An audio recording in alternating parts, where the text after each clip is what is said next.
시청자 여러분 안녕하십니까? 뉴스의 조수빈입니다. 대우조선해양 하청노조 파업 51일 만인 어제 끝났습니다. 어제까지만 해도 극단적인 농성에 공권력 투입이 우려되던 상황이었지만 다행히 오늘은 작업장에 이렇게 바닷물이 들어오고 한 달 만에 만들던 배도 떴습니다. 발이 묶였던 직원들은 어떤 표정 지었을까요? 첫 소식 배유미 기자입니다. 건조 중인 선박 아래 바닷물이 서서히 차오릅니다.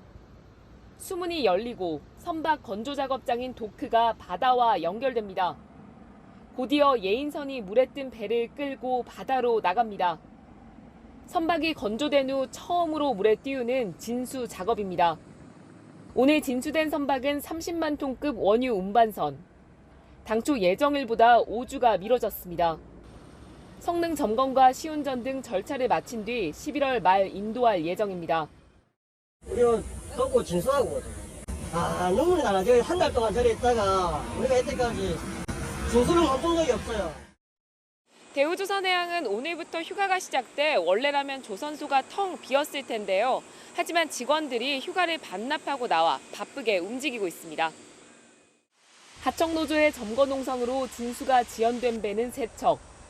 파업으로 한 달 넘게 작업에 차질을 빚은 만큼 납기를 맞추는 게 쉽지 않습니다. 자칫 미뤄지면 지연에 따른 보상은 물론 향후 선박 수주에 영향을 줄 수 있습니다. 진수가 한 달 이상 지연이 된 상태이기 때문에 특근 등 가용할 수 있는 인력을 다 동원해서 우여곡절 끝에 파업은 마무리됐지만 오늘도 조선소 앞엔 시민단체 회원 2천여 명이 모여 하청노조를 응원했습니다. 연대와 단결로 힘차게 진군하자 투쟁! 참가자들은 공권력 개입을 검토한 정부에 날선 비판을 쏟아내기도 했습니다. 채널A 뉴스 배유미입니다. 네, 하지만 노노 갈등이 한층 깊어진 게 걱정입니다. 대우조선노조가 하청노조 편에선 상급단체죠. 민노총 산하 금속노조를 탈퇴할 것인지 이걸 투표에 붙였다가 부정이 의심되는 정황이 나오면서 답보 상태에 빠진 상황입니다. 자, 결과가 어느 쪽으로 나오더라도요. 이미 또 다른 갈등이 시작될 것은 불보듯이 뻔합니다. 김태형 기자입니다. 화물차에 투표함이 가득 실렸습니다. 대우조선노조의 금속노조 탈퇴 여부를 놓고 벌인 찬반 투표에서 부정투표 의혹이 제기돼 개표가 중단된 겁니다. 접히지 않은 20여 장 반대표가 투표함에서 나온 게 문제가 됐습니다. 결국 투표함은 경찰서로 옮겨졌고 회사 여름 휴가가 끝나는 다음 달 8일 이후 법원 판단 등을 거쳐 재개표 또는 재투표 여부를 결정하기로 했습니다. 1차 개표에선 탈퇴 반대가 조금 더 많았던 것으로 알려졌습니다. 금속노조 탈퇴 후 경영 위기가 닥치면 고용 불안이 더 심해질 거라는 우려가 작용했다는 분석이 나옵니다. 노조 관계자는 조합원 개인 자격으로 탈퇴는 가능하지만 금속노조 위원장 동의를 받아야 하는 만큼 쉽지 않다고 밝혔습니다. 노노 갈등에 대한 비판을 의식한 듯 금속노조는 하나됨을 강조하며 진화에 나서고 있습니다. 이 투쟁은 노노 분열이 아니라 원하청 노동자들의 굳센 단결로 만들어진 값진 투쟁이라고 생각합니다. 원청 노조의 내부 갈등이 금속노조 탈퇴 투표라는 움직임으로 이어졌고 찬반이 팽팽히 갈린 것으로 드러난 만큼 어떤 결과가 나오더라도 파장은 불가피할 것으로 보입니다. 경찰 수사도 본격화되고 있습니다. 파업을 주도한 노조 집행부 9명에 대해 업무 방해 혐의로 체포영장을 신청했습니다. 채널A 뉴스 김태형입니다. 네, 여기다 또 다른 파업 현장도 있습니다. 바로 하이트진로 소주 공장인데요. 역시 민노총 화물연대 소속 차주들이 공장 앞에 집회를 열면서 공장 출입문을 이렇게 꽉 막아놨습니다. 당연히 소주 출고가 중단됐는데 단순히 불법 주차로만은 보기 어렵습니다. 이해주 기자입니다. 화물차 보조석으로 경찰의 보호를 받은 열쇠공이 겨우 들어갑니다. 공장 정문을 막아선 화물 차량을 복사한 열쇠로 시동을 걸어 조금씩 움직입니다. 정문이 열리자 안쪽에서 기다리던 소주 운반 차량 7대가 연달아 나갑니다. 어제 오후부터 민주노총 화물연대 소속 노조원 300여 명이 하이트진로 청주 공장의 정문과 후문을 막았습니다. 공장 안에서 소주를 적재한 화물차 16대는 공장에 21시간 넘게 갇혀 있었습니다. 저쪽 막다 이쪽 막다 지금 막아가지고 아예 나가지도 못하고 어제 12시 와가지고 아예 뭐 먹지도 못하고 어차피 여기 더운데 차에서 그냥 좁은 데서 신랑하고 같이 잤죠. 뭐 생계도 달려있고 저희가 이걸 하루 쉬면 그만큼 수익이 없는 거니까 힘들어지는 거죠. 이천 공장에서는 약 500여 명이 참가한 화물연대의 대규모 집회도 이어졌습니다. 화물차 출입 자체가 어려워지자 하이트진로는 어제 오전 6시부터 오늘 자정까지 이천 청주공장 두 곳의 소주 출고를 멈추기로 했습니다. 지난 6월 7일에 이은 두 번째 출고 중단입니다. 이틀간 두 공장에선 21만 상자, 소주 600만 병이 출고되지 못했습니다. 하이트진로가 전국에 출고하는 전체 물량의 70%가 중단된 겁니다. 하이트진로 측은 당장 소주 공급에는 무리가 없을 것으로 전망하지만 휴가철을 앞두고 사태 장기화로 인한 공급 차질이 우려된다고 전했습니다. 한편 경찰은 어제 청주 공장에서 화물차 운행을 방해한 혐의로 화물연대 조합원 29명을 체포했다고 밝혔습니다. 채널A 뉴스 이혜주입니다. 네, 오늘 코로나 신규 확진자는 7만 명 가까이 나왔습니다. 일주일 새 60% 넘게 늘었으니까요. 틀림없는 재유행 상황입니다만 그렇다고 예전 같은 거리 두기로 돌아가자 현실적으로 어렵습니다. 지자체마다 개장한 물놀이장은 바쁜 와중에도 고민이 깊습니다. 김용선 기자가 현장에 가봤습니다. 힘껏 날아올라 백덤블링을 하고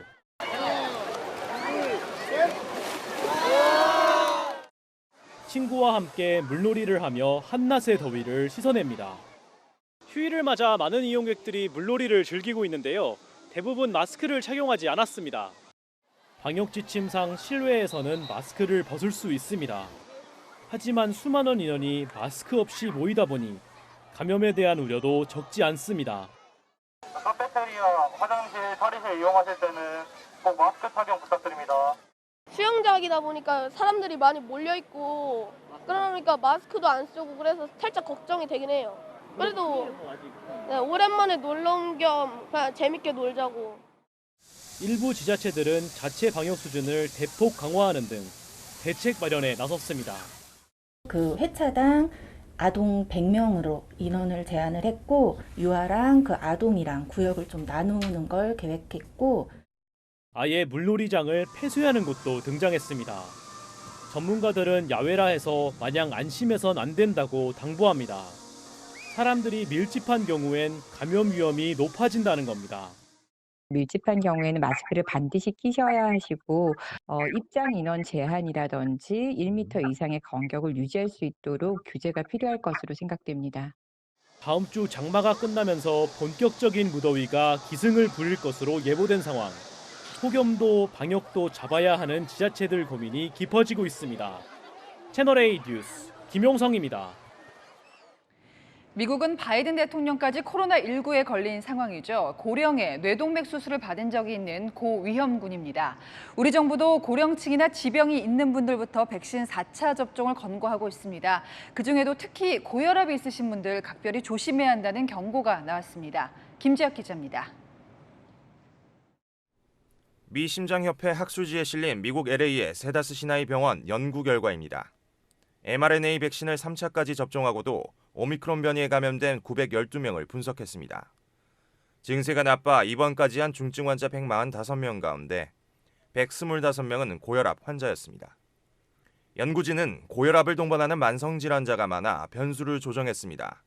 그랬더니 고혈압이 있으면 중증으로 입원할 위험이 고혈압 없는 환자보다 2.64배 높았습니다. 다른 요인과도 비교했습니다. 비만은 1.29배, 암은 1.13배 위험이 높은 것으로 조사됐고 대표적인 중증 위험군으로 꼽히는 고령 환자는 1.4배로 고혈압 환자보다 낮았습니다. 우리나라 고혈압 환자는 20세 이상 성인 가운데 31%인 1,374만 명입니다.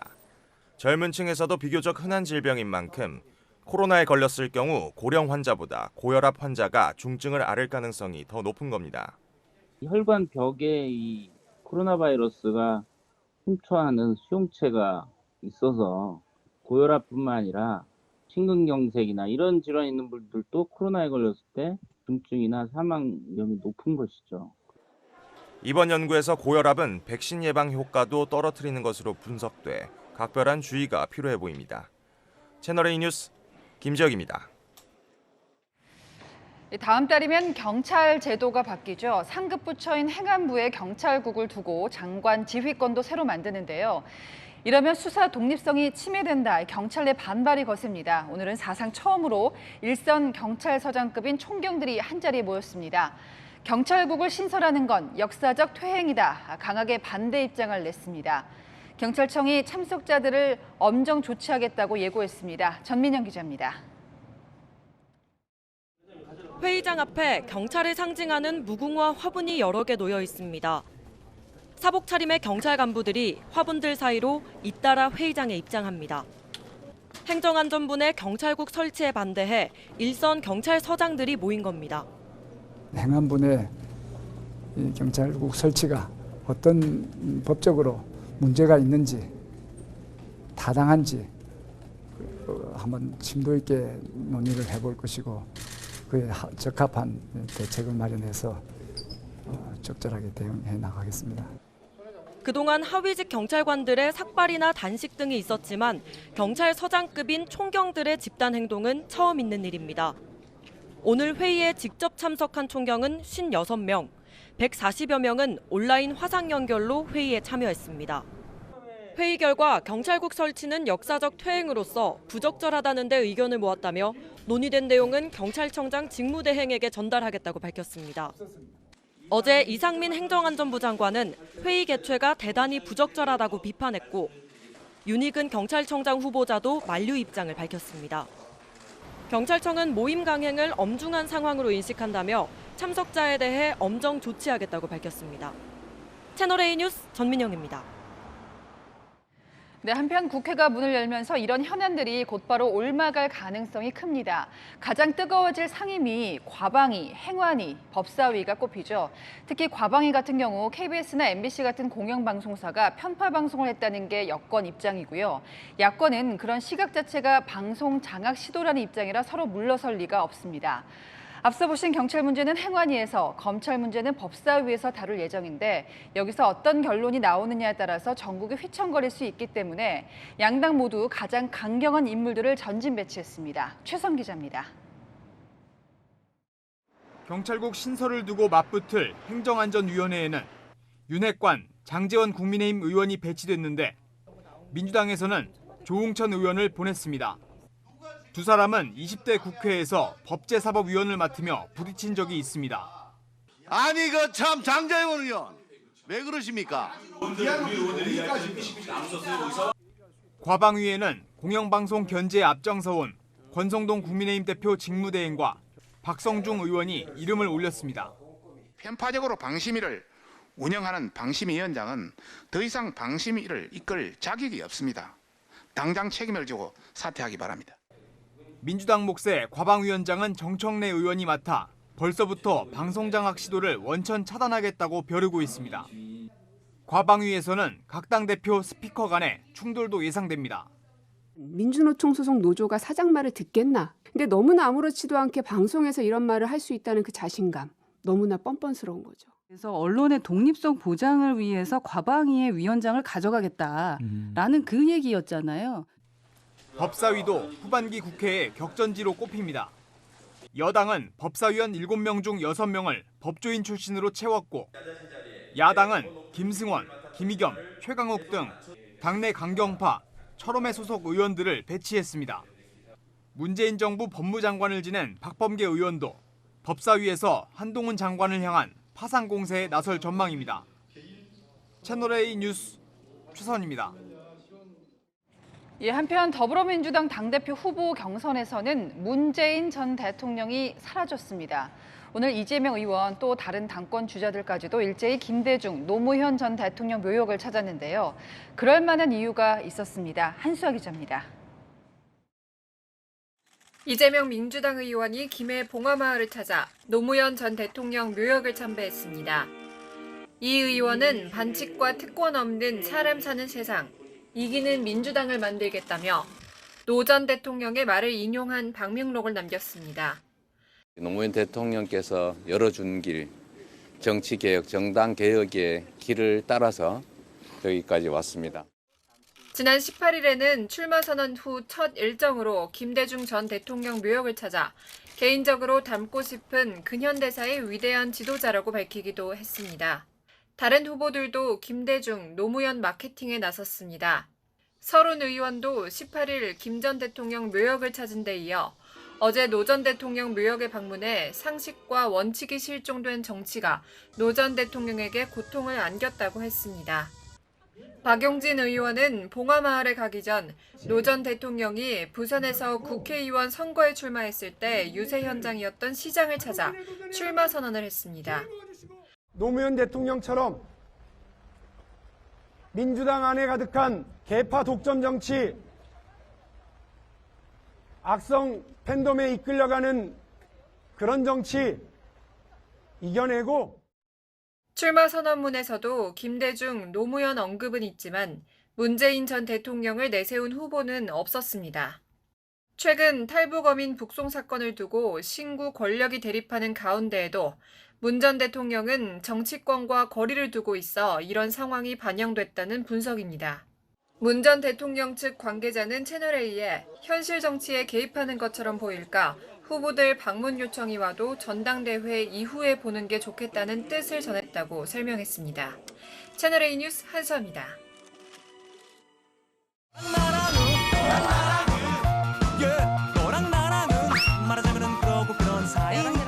김철중 기자가 나왔습니다. 첫 번째 주제 보겠습니다. 무엇 받은 이준석. 징계가 아니고 앙코르를 받았군요. 어디서 받았나요? 네, 전라남도 진도입니다. 예. 이준석 대표는 지난 8일이죠. 당원권 정지 6개월 징계 처분을 받은 뒤 전국을 다니며 당원들을 만나고 있는데요. 이번에는 진도의 지역 행사장에 등장했습니다. 예. 노래 한 곡 하고 가도 되겠습니까? 당신을 향한 나의 사랑은 무조건이야. 당신을 향한 나의 사랑은 특급 사랑이야. 앵콜! 쿵짝쿵짝 내가 한자 속에 사랑도 있고 이별도 있고 눈물도 있네. 네, 노래 실력이 이렇게 뛰어나진 않습니다만 속은 복잡할 텐데 어쨌든 이제 당원들을 만나는데 또 지지자들을 만나는데 집중하는 모습이네요. 그렇습니다. 이 대표는 지난 12일 광주를 시작으로 부산, 강원 등 전국을 다니고 있는데요. 네. 특히 진도는 이 대표가 지난 2월 대통령 선거를 앞두고 방문한 데 이어 두 번째 찾은 겁니다. 제가 지난번에 선거 때도 그렇고 이 진도 와가지고 정말 약속 많이 하고 왔는데 요즘 빠르게 지키기 어렵고 좀 이제 좀 기다려야 될 것 같아가지고 너무 죄송해가지고 4일 전에는 춘천, 그리고 진도 방문 하루 전인 그제에는 전주 등 말 그대로 전국 투어라고 할 수 있겠습니다. 네. 이 대표가 자신의 지지 기반인 청년 당원들과의 접촉을 늘리고 당원 모집을 독려하며 세불리기에 나섰다는 해석이 나옵니다. 예. 자, 두 번째 주제 보겠습니다. 신분 세습 때 거짓 선동입니다. 이게 이제 민주화 유공자법, 민주당이 발의한 법안을 두고 논쟁이 계속 이어지는 거죠. 네, 권성동 국민의힘 대표 직무대행은 오늘도 SNS를 통해 비판을 이어갔는데요. 네. 권 대행은 운동권 출신과 자녀들은 요람에서 무덤까지 지원받도록 해주겠다는 것이라며 사실상 운동권 신분 세습법이라고 비판했습니다. 어제는 셀프 특혜법이라며 민주당 의원들을 겨냥하기도 했습니다. 민주당이 운동권 셀프 특혜 법안을 또다시 들고 나왔습니다. 입으로는 민생을 구한다고 하면서 손으로는 특혜 법안 연판장을 돌린 것입니다. 자, 민주당 입장은 어떻습니까? 이제 셀프 특혜법이 절대 아니다 이렇게 받아쳤는데요. 네, 2년 전 셀프 특혜 논란이 불거졌을 때 발의했던 법안과 이번에 추진하는 법안은 서로 다르다는 건데요. 네. 실제 이번에 추진되는 우원식 의원 법안에는 민주화 운동 중 사망하거나 부상을 입은 사람으로 범위가 좁혀져 있습니다. 네. 사망하고 큰 부상을 받은 사람들은 그 셀프 보상이라고 보기 어렵죠. 국회의원 중에 거기에 해당하는 사람은 아무도 없고. 우 의원은 권 대행을 향해 허위 사실 유포를 중단하라고 경고하기도 했습니다. 자, 그래서일까요? 이제 권 원내대표가 오늘 한 그 발언을 보면은 어제는 셀프 특혜라고 했는데 오늘은 세습이라는 단어에 더 방점을 뒀습니다. 그렇다고 해도 논란의 여지가 여전히 남아있지 않습니까? 네, 유공자와 가족들에게 주어지는 각종 혜택을 두고 적절하느냐에 대한 논란은 계속 이어지고 있는데요. 대표적으로 교육기관 학비 면제, 5에서 10% 수준의 채용 가산점, 각종 대출 지원 등이 포함됩니다. 국민의힘은 생애 주기에 맞춰 특혜를 주고 이게 자녀에게 물려지면 세습이라고 지적하고 있습니다.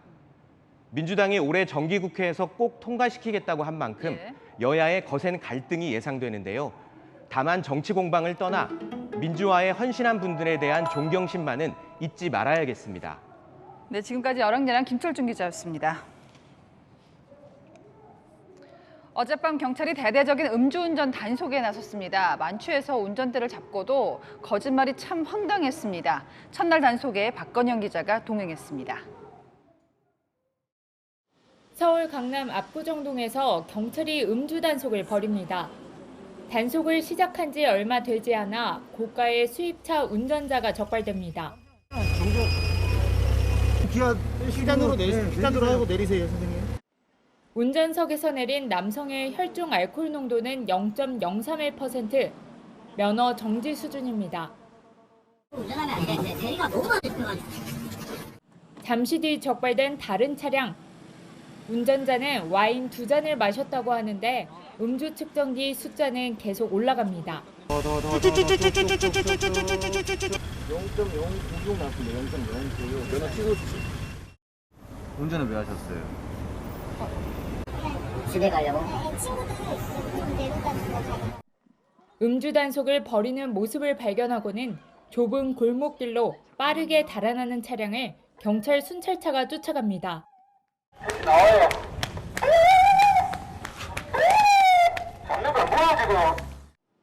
사고 가능성 때문에 무리한 추격전 대신 교통 CCTV로 도주 차량과 운전자를 파악합니다.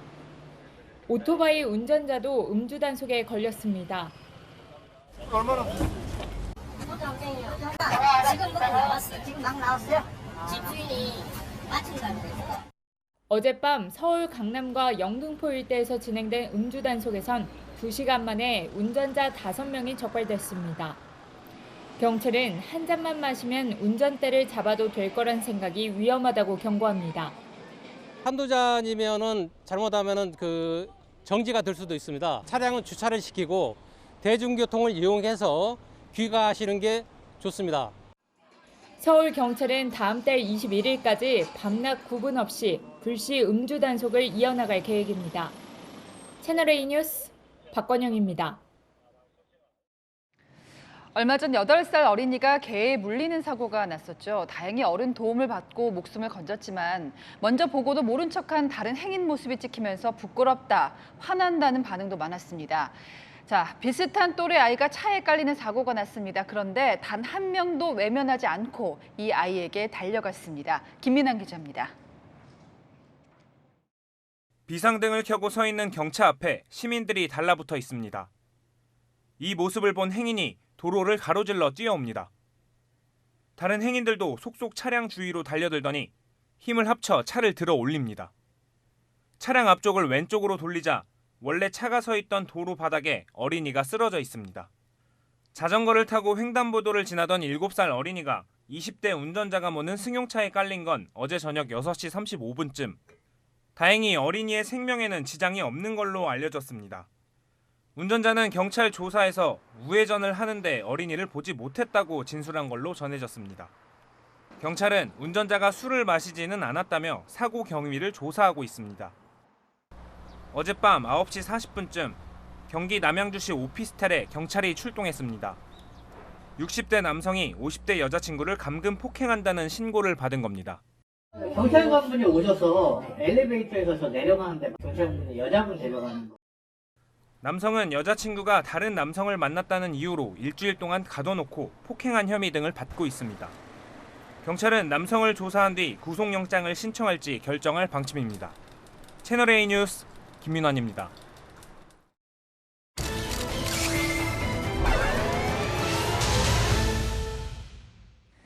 네, 사건을 보다 시간입니다. 사라 김이라는 이름으로 활동하며 동남아에서 국내로 수년간 마약을 유통시킨 범죄자가 국내로 송환됐습니다.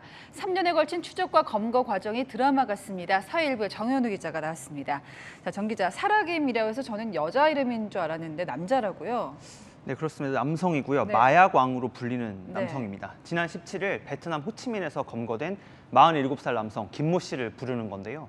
2018년부터 국내 마약 공급책에게 필로폰이나 합성 대마를 팔아왔습니다. 네. 지금까지 김 씨를 통해 국내에 밀반입된 양 7만 명이 동시에 투약 가능하다고 하고요. 시가로는 70억 원이 넘습니다. 한국과 베트남 수사 당국의 공조로 김 씨에게 인터폴 적색 수배가 내려진 지 3년 만에 현지 검거에 성공한 겁니다. 자, 어떻게 잡게 된 건지 이제 베트남 현지 검거 과정에 참여한 우리 경찰 관계자를 정 기자가 직접 만났다고요? 네, 검거팀을 이끈 전재홍 경찰청 인터폴 계장에게 당시 상황을 들을 수 있었는데요. 우리 검거팀은 베트남 당국과 공조해 지난주 김 씨가 사는 건물이 파악되자 곧장 호치민으로 날아갔습니다. 그런데 막상 가보니 김 씨는 이사를 가버렸다고 합니다.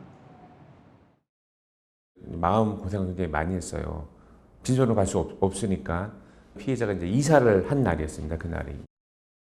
그러니까 허탈할 뻔한 순간이 있었다는 건데 그 다음에 어떻게 찾은 거예요, 그러면? 이제 은신처를 덮쳤는데 이미 이사를 간 상황입니다. 그래서 원래 은신처의 주변 지역을 좀 살펴봐 달라고 한국 경찰에 요청이 있었습니다. 그래서 베트남 공안이 바로 김 씨가 이사 간 집을 찾아낸 건데요. 네. 검거팀이 도착했을 때 김 씨는 오토바이를 타고 막 집을 나서려는 순간이었다고 합니다. 그야말로 간발의 차로 체포할 수 있었습니다. 자, 이제 김 씨는 한국인입니다. 그런데 베트남에서는 인도네시아인 행세를 했다는 얘기도 나온다고요? 네, 김 씨가 이사를 간 곳이 호치민에서 인도네시아 사람이 많이 사는 지역의 주상복합 아파트였는데요. 인도네시아 사람으로 신분 세탁을 하려 한 정황도 확인이 됐습니다. 피해자도 인도네시아 여권을 소지하고 있었고 머리도 이제 노란색으로 하고 약간 그 외국 사람 흉내를 낸 것 같습니다. 네, 김 씨가 체포될 당시의 집 내부 영상 지금 나가고 있는데요. 이삿짐도 제대로 풀지 못해서 온통 어수선한 모습입니다. 침대 옆에서는 기다란 검이 발견되기도 했습니다. 이 도피 생활 속에 닥칠 수 있는 어떤 위험 상황을 대비한 걸로 보입니다. 이번 검거가 의미가 있는 것이 이제 동남아 마약 공급책이 뭐 여러 있을 텐데 그 중에서도 김 씨가 가장 윗선에 있는 인물이라고요. 네, 앞서 이 동남아 3대 마약왕이라고 불리는 인물들이 있었는데 전 세계란 이름으로 활동한 박모 씨, 탈북자 출신의 여성 최모 씨, 이 두 사람은 이미 검거가 됐습니다. 그런데 이 두 사람이 김 씨에게 마약을 공급받았다고 우리 경찰에 진술을 했습니다. 김 씨가 마약을 국내로 들여오는 방법도 그만큼 치밀했는데요. 마약이라고 의심하기 힘든 상품으로 위장을 하는 거는 기본이고요. 공항 출입국 심사 때 상대적으로 감시가 느슨한 장애인에게 마약 운반을 맡기기도 했습니다.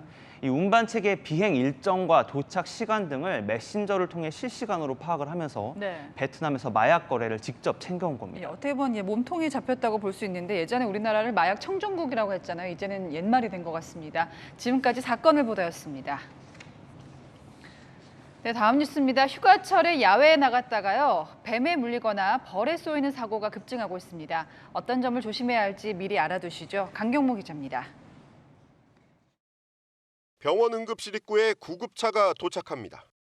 들것에 실린 70대 여성이 의료진과 함께 서둘러 안으로 들어갑니다. 춘천의 한 밭에서 뱀에 물려 응급실에 실려온 겁니다. 여성은 이곳에서 농산일을 하다가 갑작스럽게 튀어나온 뱀한테 물렸습니다. 여성을 공격한 뱀은 독사인 살모사였습니다. 다행히 당시 근처에 있던 아들의 재빠른 대처로 큰 화를 면했습니다. 밖에서 저를 불러서 금방 나왔죠. 119 먼저 신고한 다음에 손을 묶고 뱀을 잡았죠. 한 남성이 다른 사람들의 부축을 받고 있고 주변 사람들도 우왕좌왕합니다. 구급차 안에선 응급처치가 이루어집니다. 자연휴양림을 찾은 산악회의원 30여 명이 말벌떼에 쏘인 겁니다. 출동한 구조대는 현장에서 말벌집 3개를 제거했습니다.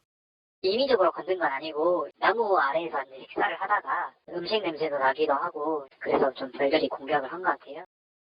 올해 6월까지 발생한 뱀 물림 벌쏘임 사고는 45건. 기온이 본격적으로 오른 이달 들어선 무려 200건 넘게 발생했습니다. 차갑게 냉찜질 등으로 하시면 도움이 되겠습니다. 상부를 압박해서 심장으로 뱀독이 가는 데 지연되도록 하시면 되겠습니다. 소방당국은 야외 활동 시 긴 옷이나 장화를 착용하고 어두운 색 옷과 자극적인 향수를 피하라고 조언합니다. 또 벌을 유인할 수 있는 단성분 음료와 음식 취식을 자제할 것을 당부했습니다. 채널A 뉴스 강경모입니다.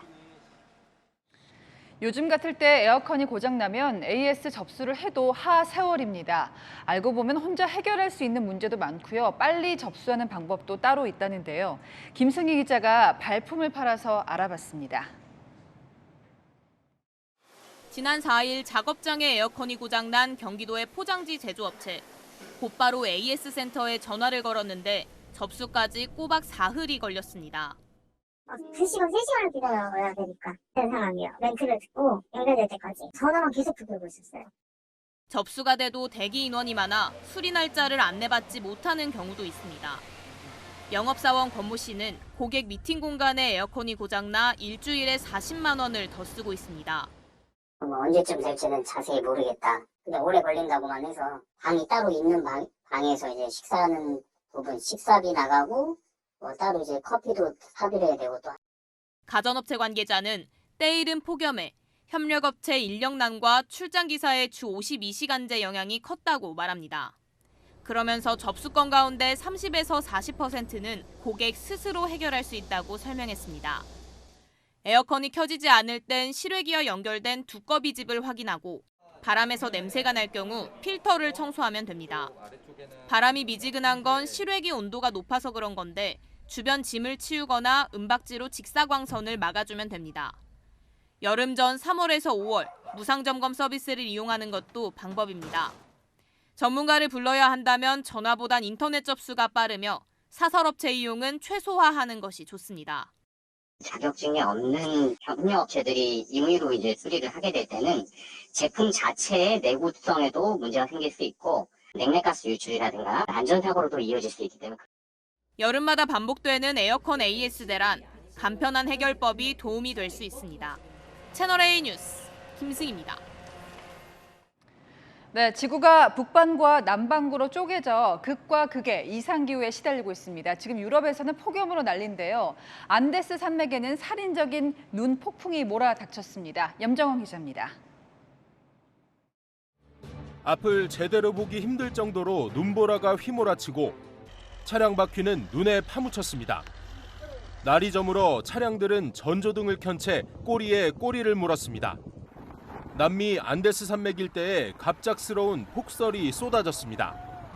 아르헨티나와 칠레를 잇는 국경도로에는 최대 1m의 눈이 쌓여 화물차와 버스 등 250여 대가 고립됐습니다. 도로에서 발이 묶인 400여 명은 추위와 배고픔에 떨어야 했고 이 가운데 일부는 길에서 식사를 해결하며 5일을 버텼습니다. Que cortaron el paso por la tormenta climática que se produjo acá arriba. No pudimos pasar para retornar a trabajar en Chile. 미 항공우주국이 공개한 남미 안데스 지역 위성 사진입니다. 폭설이 닥치기 전과 후의 모습을 비교하며 저수온 현상인 라니냐로 평소 건조한 겨울을 보내는 안데스 지역에 이례적인 폭설이 쏟아졌다고 분석했습니다. 아르헨티나와 칠레 당국은 구조와 제설 작업에 나섰지만 해발고도 3,000m가 넘는 일부 구간에서 어려움을 겪기도 했습니다. Los últimos 104 ciudadanos que se encontraban aislados y nos comenzamos el desplazamiento hacia la escuela montaña en Río Blanco. 두 차례 폭설 이후 제설 작업을 끝낸 국경도로는 현재 정상 운행되고 있습니다. 채널A 뉴스 염정원입니다.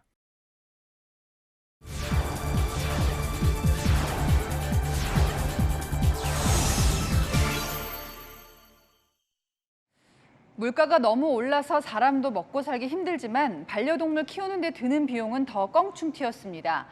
펫플레이션이라는 신조어마저 등장했는데요. 급기야 미국에서는 버림받는 동물들이 급증하고 있습니다. 세계를 보다 유승진 특파원이 그 실태를 전해왔습니다. 우리 속에서 새 주인을 기다리며 애타게 짖고 있는 강아지들. 카메라가 다가서도 몸을 움츠린 채 빤히 쳐다만 보는 강아지들도 보입니다. 이곳은 주인으로부터 버려지는 동물들을 구조하고 새 주인을 찾아주는 역할 등을 하는데요. 최근 경제가 어려워지자 이곳 입양 건수도 줄었다고 합니다. 선뜻 입양하겠다는 사람은 줄고 두 자릿수에 육박하는 물가 폭등 부담에 가족 같은 동물들을 포기하는 주인들도 늘고 있습니다. I've been doing this for 16 years and this is probably one of the hardest years I can remember because there's so much need out there. There's so many animals at every shelter. 뉴욕의 또 다른 보호소도 상황은 마찬가지. We took in about 5,500 animals between January and May. And this year between January and May, it's closer to 7,000. And that is a big increase, especially with owner surrenders. We've seen a 25% increase. 치솟는 임대료를 감당 못해 이사를 떠난 사람들은 동물을 키울 집을 구하는 게 쉽지 않습니다. Rents have gone up 30%. So trying to find a place to live that you can afford, and landlords in New York City tend not to allow pets. The only thing they can do is surrender their pet to the shelter. 양육 비용 역시 크게 늘어 사료 가격은 1년 새 10.3% 급등했고 각종 반려동물 용품 가격도 9.3% 뛰었습니다. 미국에선 팬데믹 기간 집에 머무는 시간이 늘면서 반려동물을 키우는 가구가 70%에 달하는 것으로 알려졌습니다. 지난해 두려움에 떨며 보호소에 왔던 강아지 텔리. 새 주인을 만난 뒤 180도 달라졌습니다. She's pretty well socialized and she loves meeting new people. 사람도 먹고 살기 힘들어진 물가 급등기라지만 말 못하는 반려동물들의 고통은 더 커지고 있습니다. 워싱턴에서 채널A 뉴스 유승지입니다. 대한민국에서 가장 큰 군함인 독도함에서 특별한 시사회가 열렸습니다. 조국을 지키는 우리 장병들이 선상에서 이순신 장군을 만났습니다. 김태욱 기자입니다. 항구에 정박해 있는 군함 갑판 위에 극장보다 큰 530인치 대형 스크린이 설치되고 장병 700여 명이 자리를 가득 채웁니다. 영화 한산 용의 출연이 한산대첩 430주년을 맞아 특별 시사회를 열었습니다. 네, 여기는 국내 가장 큰 해군 함정 독도함 갑판 위입니다. 군함 위에 배우들과 감독들이 직접 찾아서 이 많은 장병들과 함께 영화 시사회를 하는 건 처음입니다. 너무 말문이 턱 막힐 만큼 정말 그 어떤 무대 인사보다 더 떨리고 정말 이런 멋진 광경은 처음인 것 같아요. 여러분. 임진왜란 당시 최초로 압도적인 승리를 거둔 한산대첩을 영화화한 작품. 전작 명량에 이어 이번 한산의 메가폰도 잡은 김한민 감독은 하객진 등을 고안한 이순신의 지혜에 초점을 맞췄습니다. 진정 하객진이 답이 될 수 있습니까? 웅장한 영상 속에 거북선이 왜군을 무찌르는 모습은 진한 카타르시스마저 선사합니다. 우리 바다를 지키고자 하는 뜨거운 마음은 조금도 다르지 않다는 것을 느꼈습니다. 1761만 명을 동원해 역대 최고 흥행작인 전작 명량의 기록을 넘어설지 주목받는 한산. 개봉을 나흘 앞둔 시점에 예매 10만 장을 돌파했습니다. 올 시즌 최고의 흥행작 범죄도시 2보다 빠른 속도입니다. 지난 20일 개봉한 영화 외계인이 3일 연속 박스오피스 1위를 차지하고 있는 가운데 한국형 블록버스터 한산이 새로운 역사를 쓸 수 있을지 주목됩니다. 채널A 뉴스 김태욱입니다. 네, 올해 9월 세계적 아트페어인 프리즈가 한국에서 열릴 예정인데요. 바로 이 시기에 맞춰서 한국 미술이 시장 규모 1조 원의 벽을 뚫을 거다 예측하는 의견이 많습니다. 코로나19를 거치면서 미술계 큰손이 젊은 MZ세대로 바뀐 덕이 큰데요. 컬렉팅할 작품을 선택하고 투자하는 방법이 기성세대와는 확연하게 다릅니다. 정윤철 기자입니다. 길거리 예술 그래피티를 화폭에 옮긴 작품들과 다채로운 아트토이 앞에 젊은 관람객의 발길이 이어집니다. MZ세대를 겨냥한 미술축제 어반브레이크입니다. 어반브레이크는 매년 입장객이 증가하고 있는데요. 주최 측은 올해 6만 명 이상을 예상하고 있습니다. 미술품에 과감히 지갑을 여는 MZ세대는 미술시장의 활력소입니다. MZ세대의 유입으로 한국 미술시장은 사상 첫 1조 원 시대를 앞두고 있습니다. BTS 리더 RM 등 셀럽의 미술 관람 행보와 이건희 컬렉션이 MZ세대를 움직였다는 분석입니다. 이건희 컬렉션으로 함으로써 대중들의 관심도가 확실히 더 높아졌고 이제 약간 젊은 세대도 그림을 약간 향유하는 시대로 이렇게 들어가지 않았나. MZ세대의 부상으로 미술 거래는 화랑 중심에서 온라인으로 바뀌고 있고 젊은 층이 상당 부분을 차지하고 있습니다. 투자에 민감한 MZ세대들이 미술품을 소액으로 공동 구매하는 조각 투자도 활성화되고 있습니다. 이우한 작가의 한 작품에는 3일 만에 12억 원의 돈이 모였는데 구매자의 52%가 MZ세대였습니다. 투자를 하게 되니까 조금 더 좋은 작품이나 작가에 투자하려고 갤러리나 이런 데도 방문하고 미술품을 좀 보게 되었습니다. 중장년 자산가들의 전유물로 인식됐던 미술 시장이 MZ세대의 가세로 새로운 흐름을 보이고 있습니다. 채널A 뉴스 정윤철입니다. 오늘 밤부터 내일까지 비 소식이 있습니다. 이번 비가 올해의 마지막 장맛비가 되겠는데요. 제주는 아침에, 대부분은 오후에 그치겠고요. 강원은 밤까지 오겠습니다. 경기 북부와 전남, 남해안, 제주에 최대 70mm로 가장 많이 오겠고요. 적은 곳은 5mm가량 내리겠습니다. 빗길 안전사고에 각별히 주의해 주시길 바랍니다. 내일 기온은 오늘과 비슷하게 서울이 29도, 대구는 32도까지 오르겠고요. 최저 기온은 25도를 밑돌 전망인데요. 제주는 밤 사이에도 무더운 열대야가 발생하겠습니다. 장마가 끝나고 나면 기온이 빠르게 오르겠습니다. 33도 안팎의 무더위가 시작되겠고요. 주 초반까진 소나기가 전국 곳곳에 지날 걸로 예상됩니다. 날씨였습니다. 뉴스에 마칩니다. 시청해주신 여러분 고맙습니다.